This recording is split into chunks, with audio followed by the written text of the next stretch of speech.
Hello and welcome to today's video where it's on the old phone because the new one is only got 1/3 of a screen, so I can't actually do anything with it now. Whilst making a video the other day of the MG ZS 180, it flipped itself off the tripod and just landed face down, and I'm very disappointed by how easily it broke, but that's not what the point is today. Yesterday was the part 2 of the big yard clear up video, but since the screen's now done that, all that footage is lost, unfortunately. And it was a rather tough day. You see, I spent all day in the lockup with a beam at that height, walked here, walked home. My back was really exceedingly bad yesterday. So today I thought I'd do something a bit more relaxing and fit that prop shaft bush to Boaty's car, but it's raining. I'm not doing it in the rain. I'm going to have to wait till it's dry. If I tilt the screen ever so slightly, you can just about see some of the other icons under there, but it's not usable. I'm just so glad I managed to get the ZS video edited before I actually did that, because I put quite a lot of, well, I mean, it's going to cost quite a lot of money to get that fixed, and that's where potentially sorting out some of these parts could help. Like this, for example. It is a steering wheel that somebody wants to buy. Hello, dear son. Here we have a Rover 45 leather steering wheel in black, and there's no damage, but some of the shine has definitely gone off of it with use. It came off a 2001 car, so it's up to you whether this is good enough or not.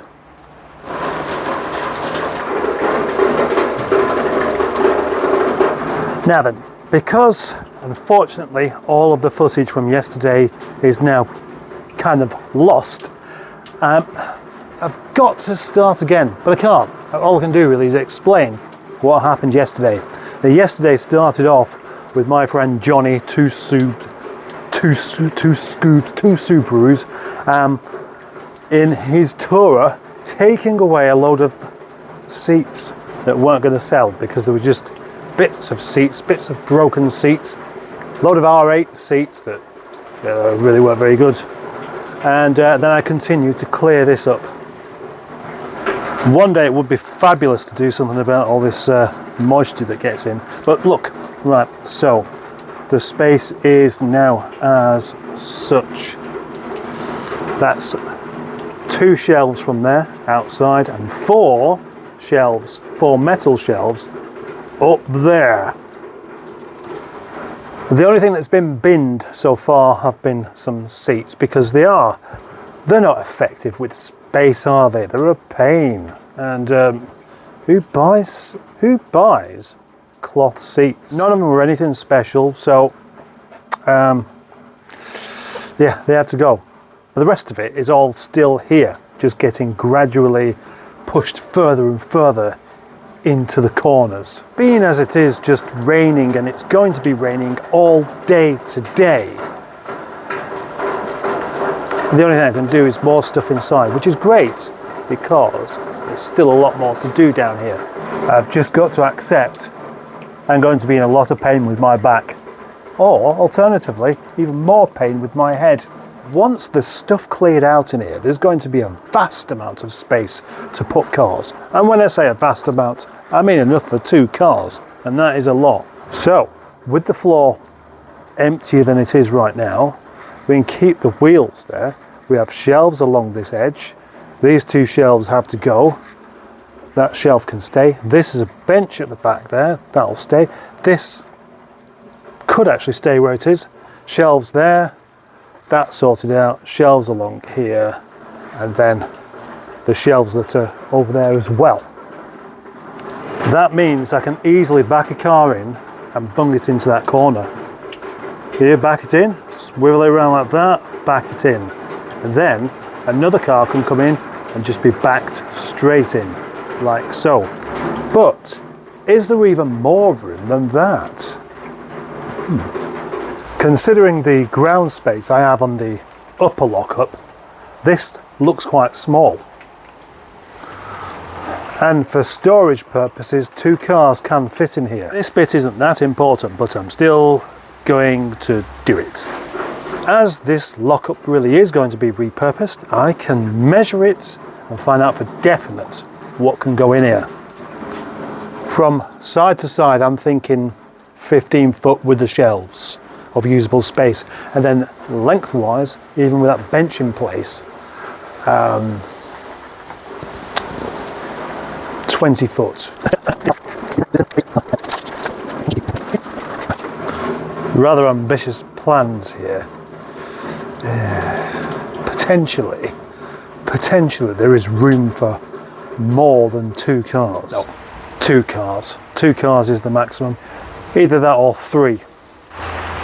Anyway, back to in here, where the shelving units are in their permanent place now, I hope.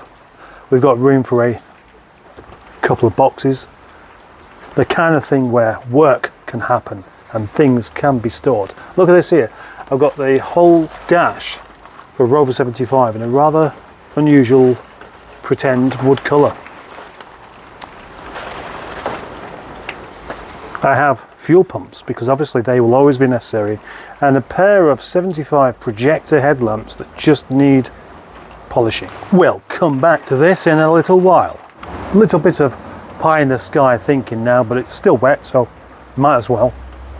So this DVLA document represents my lockup.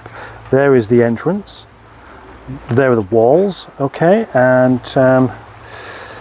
we've put the first car in, and if it goes like that, you've got no chance of getting anything else in. But if you back it in like that, back and forth, there we go, that can go there, and then another one can go in like that. 2 is easy. What about 3? Another one would fit there, but of course it would be blocking the exit, so how would that get in, and how would that get in there like that? Because this needs to come in straight, so we need to have this come in like that, go back and forth like that, back and forth like that, like that. There we go, like that, and then of course we've got no access there. Now I could do it doing this to scale really, but what if we had the first car that came, no, hang on, wait a minute. Yeah, we could back that in like that. First car, that goes over there, like that, and then right away up to that wall like that. The second car then comes in like that, back and forth, back and forth, back and forth, back and forth until it gets to there. And then finally we can have the biggest car we like come in and park like that. 2 of the plastic shelves that were inside are now outside with and not a lot of room to squeeze past, but with invaluable stuff on the go. Plastic bits of trim, that kind of thing. Stuff that won't do any harm being left outside. So, what exciting thing can I be doing next? Or what can you be expecting me to be doing next? Well, oh gosh, it's I don't know. This corner here, you see, that is completely piled high with Maestro parts. No space wasted at all. But I know that that is all that is there. So that is fine. Now, what I need to do is with some of these other boxes and things that aren't going outside, is just do the same kind of thing on these shelves, where I just fill every single bit to make sure that there's no wasted space.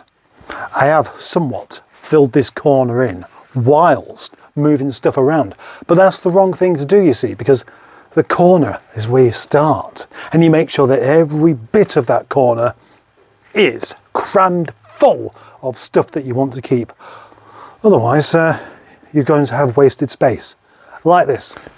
If we switch on the light and look beyond the MGF door cards, down here we can see a gap with nothing in.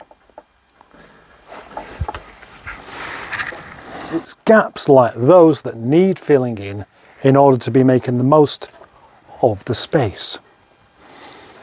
Here we have a Rover 800 carpet. What should I do with this?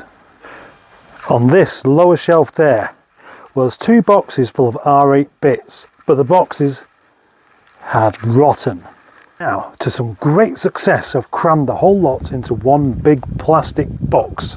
So this shelving thing here in the furthest corner of the lockup will be crammed, and I mean properly crammed, and right the way to the top, so not a bit of space will be wasted. That is, I see it, my proper starting point with this job. So that is how many days in? Quite a few, and now I'm officially starting. Good, eh? Come on, Toby Charles, let's go home.